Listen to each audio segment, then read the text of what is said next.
میرے والد police inspector تھے۔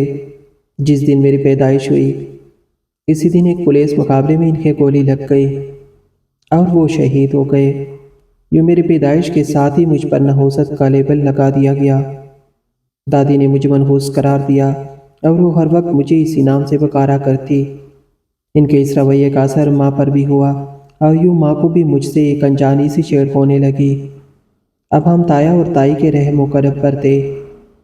تائی کو ویسے بھی میری ماں پسند نہیں تھی اور اب جب وہ بیوہ ہو کر ان کے در پر آ بسی تھی تو ان کا رویہ اور بھی سخت ہو گیا۔ وہ اکثر ماں کو طعنوں سے نوازتی اور کبھی اچھے سلوک کا مظاہرہ نہ کرتی۔ میرا رنگ سنولا تھا، تایا کی بڑی بیٹی مجھے کاجل کہہ کر پکارتی تھی۔ شاید رنگت کے سبب، شاید کسی اور وجہ سے، نہ جانے اس میں محبت تھی یا تحقیر، مگر رفتہ رفتہ میرا نام ہی کاجل پڑ گیا۔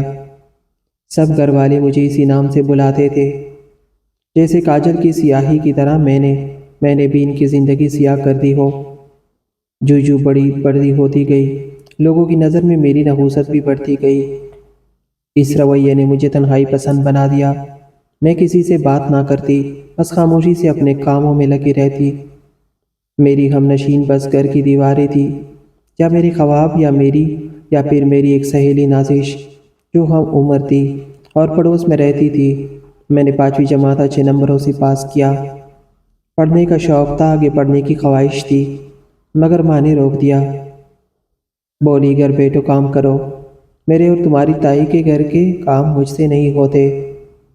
جب سے بیوہ ہوئی ہوں، جیٹھ کانے کو تو کچھ نہیں دیتے، اوپر سے ان کی بیوی نے مجھے نوکر سمجھ لیا ہے۔ خود بیماری کا بہانہ بنا کر پلنگ پر پڑی رہتی ہے۔ میری صرف 2 بھائی تھے، بہن کوئی نہ تھی۔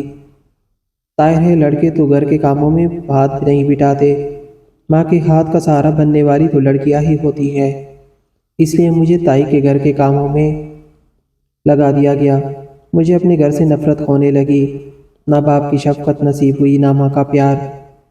دل میں شاید ماں کو محبت ہو، مگر کبھی ظاہر نہ کی، اس لیے میں اندر سے بجھ کر رہ گئی۔ میری ہم عمر لڑکیاں شوق ہو چکی، مگر میں سنجیدہ خاموش طبیعت کی ہو گئی۔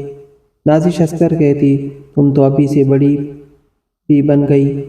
وہ میرے دکھ کو سمجھتی تھی، جانتی تھی کہ میں ناحق سزا کاٹ رہی ہوں، اس جرم کی جو کبھی کیا ہی نہیں، بس پیدا ہوتی ہی یتیم ہو گئی۔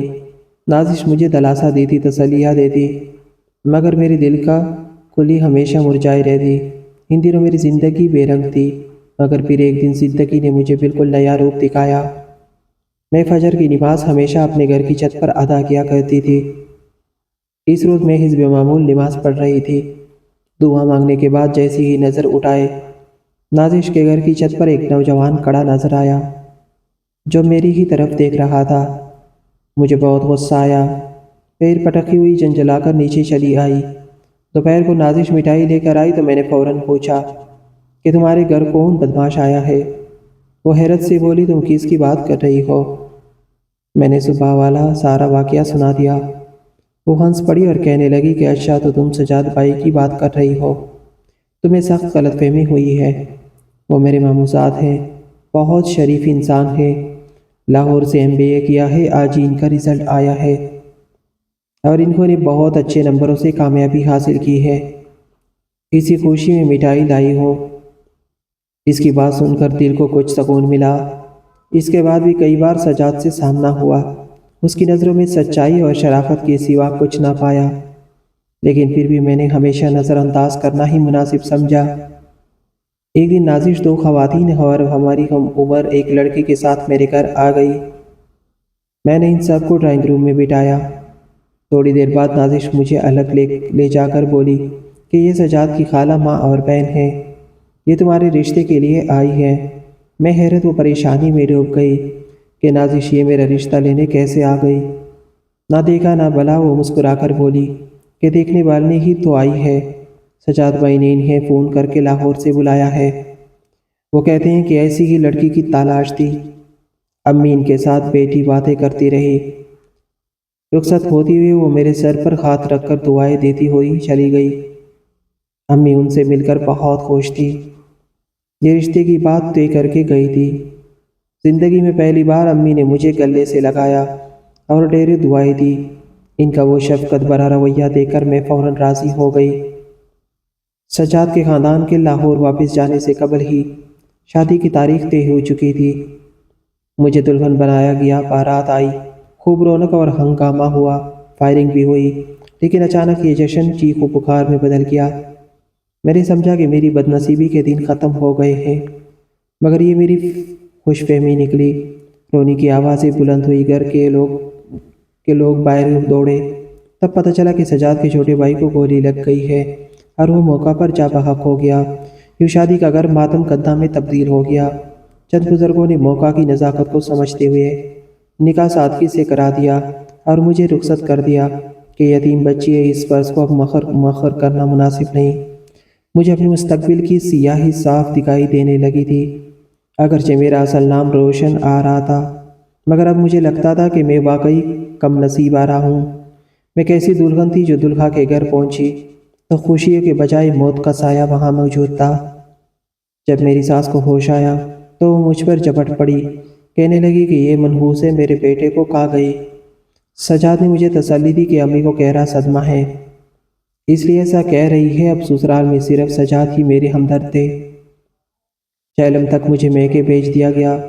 چیلم کے دن سجاد مجھے لینے آئے، مگر اگلے ہی دن ان کی ماں نے میرا جینا دوبارہ حرام کر دیا۔ ہر وقت تانوں کی بوچھاڑ ہوتی، کہتی کہ سجاد اسے طلاق دے دو، یہ کیسی منحوس گڑی کی پیداوار ہے۔ سنائے جس دن یہ سبز مقدم پیدا ہوئی تھی، اس کے باپ کو زندہ واپس آنا نصیب نہ ہوا تھا۔ نند کہتی دنیا میں ایسے لوگ بھی ہوتے ہیں جو واقعی منحوس ہوتے ہیں۔ سجاد نے ماں کی باتوں کو نظر انداز کیا، کیونکہ وہ مجھ سے محبت کرتے تھے۔ بس وہی ایک سہارا تھا میرا، ورنہ باقی سب نے ظلم کرنے میں کوئی کسر نہ چھوڑی۔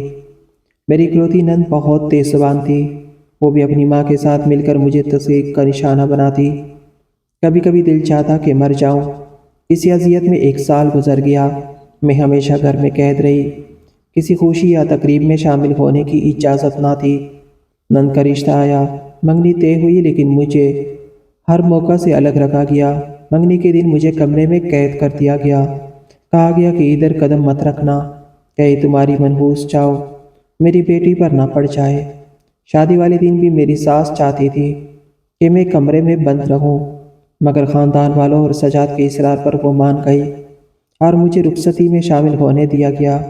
نند سسرال سدھر گئی، میں نے صبر کیا، ہر ظلم سہا، کیونکہ سجاد مجھ سے پیار کرتے تھے۔ میں نے اپنا فیصلہ خدا کے سپرد کر دیا تھا۔ سچ ہے، اللہ کی لاٹھی بے آواز ہوتی ہے۔ اگلے دن جب میں فجر کی نماز کے لیے اٹھی تو اچانک دروازے کی گھنٹی زور زور سے بجنے لگی۔ سب لوگ تک کر سوئے ہوئے تھے۔ میں نے گیٹ پر جا کر پوچھا کون ہے؟ تبھی منزا کی روتی ہوئی آواز سنائی دی، بھابی دروازہ کھولو، میں ہوں۔ میں نے دروازہ کھولا تو دیکھا منزا دروازے پر کھڑی رو رہی تھی۔ میں نے حیرانی سے پوچھا، ارے منزا، اتنی صبح کیسے؟ کون آیا ہے تمہارے ساتھ؟ وہ روتے ہوئے میرے گلے لگ گئی اور بولی، بھابی مجھے معاف کر دو۔ میں حیرت زدہ اس کی حالت دیکھ رہی تھی۔ رونے کی آواز سن کر سجادہ اور ان کی امی بھی باہر آ گئے۔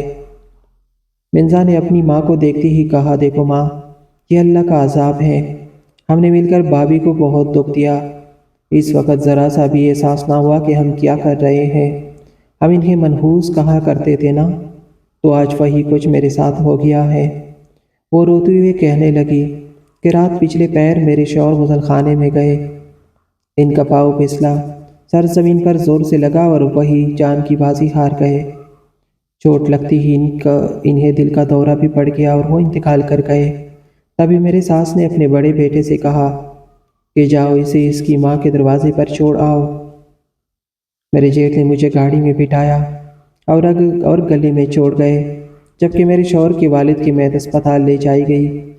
ساس کہتی ہے کہ اس سبز قدم کے آتی ہی اس نے میرے سہاگ پر نحوست کا سایہ ڈال دیا اور وہ مر گیا۔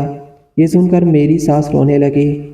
میرے شوہر سجاد نے کہا کہ اماں رو مت، صبر کرو، انسان جو بولتا ہے وہی کاٹتا ہے۔ میری ساس مجھ سے مخاطب ہوئی، بیٹی مجھے معاف کر دے، تیرے دل پر بھی وہی گزری ہوگی جو آج میرے اور میری بیٹی کے دل پر گزر رہی ہے۔ تبھی میری جٹانی بولی کہ اماں جب تک خود پر نہ گزرے انسان دوسروں کی تکلیف کو محسوس نہیں کرتا۔ میں نے نرمی سے کہا، اماں جی یہ باتیں چھوڑے، ہمیں ابھی اسی وقت مرزا کو اس کے سسرال لے جانا چاہیے، وہاں اس کے شوہر کا انتقال ہو چکا ہے۔ میرے اصرار پر ہم فوراً وہاں پہنچے۔ اب وہ شادی کا گھر نہیں رہا تھا بلکہ سوگ کا گھر بن چکا تھا، پورا خاندان جمع تھا، اس لیے مرزا کے سسرال والے خاموش رہے۔ بعد میں ہم نے اس کو ساس کو سمجھایا کہ اللہ تعالیٰ کے کاموں میں کسی انسان کا دخل نہیں، زندگی اور موت کا اختیار صرف اسی کے پاس ہے۔ ایسی باتیں کر کے اللہ کو ناراض نہیں کرنا چاہیے۔ ان کے کچھ قریبی رشتہ دار بھی موجود تھے۔ ان میں سے دو خواتین نے یہاں تک کہا کہ تمہاری بہو اب اس گھر کی عزت ہے، اگر اسے یوں نکالو گی تو کل تمہاری بیٹیوں کو کون اپنائے گا؟ بھائی صاحب کی موت تقدیر کا لکھا تھا، اس بیچاری کا کیا قصور؟ ان باتوں نے مرزا کی ساس کے دل میں خوف خدا بیدار کر دیا۔ انہوں نے مجھے گلے لگا کر کہا کہ جذبات میں آ کر مجھ سے یہ غلطی ہوئی، بیٹوں کی شادیاں روز روز نہیں ہوتی اور نہ بہویں روز روز بدلی جاتی ہے۔ سچ کہوں تو یہ ہماری ہی جاگ ہنسائی ہے کہ ہم نے بہو کو موت کا ذمہ دار ٹھہرایا۔ انہوں نے کہا کہ وہ تو اپنی موت آپ مرے ہیں، اس میں بہو کی نحوست کہاں سے آ گئی؟ جب ان کی طرف سے یہ کلمات سننے کو ملے اور انہوں نے اپنی غلطی کو تسلیم کیا تو میرے سسرال والوں کے دل بھی نرم پڑ گئے، ان کا غصہ تم گیا اور منزا اپنی سسرال میں واپس جا کر آباد ہو گئی۔ آج منزا اپنے گھر میں خوش ہے اور میں بھی۔ اب نہ اسے کوئی منحوس کہتا ہے اور نہ مجھے، کیونکہ ایسے حادثے صرف اتفاق یا تقدیر کے فیصلوں ہوتے ہیں، کسی انسان کی نحوست سے نہیں۔ کسی نے سچ کہا ہے، اللہ کے ہاں دیر ہے اندھیر نہیں، اور ہر اندھیرے کے بعد اجالا ضرور آتا ہے۔ تاہم کبھی کبھی سوچتی ہوں کہ اگر میری نند پر یہ وقت نہ آیا ہوتا تو شاید میرے دن بھی نہ پھرتے۔ سسرال والے مجھے ہمیشہ منبوذ سمجھتے رہے تھے اور میری زندگی ہمیشہ اندھیرے میں ڈوبی رہتی۔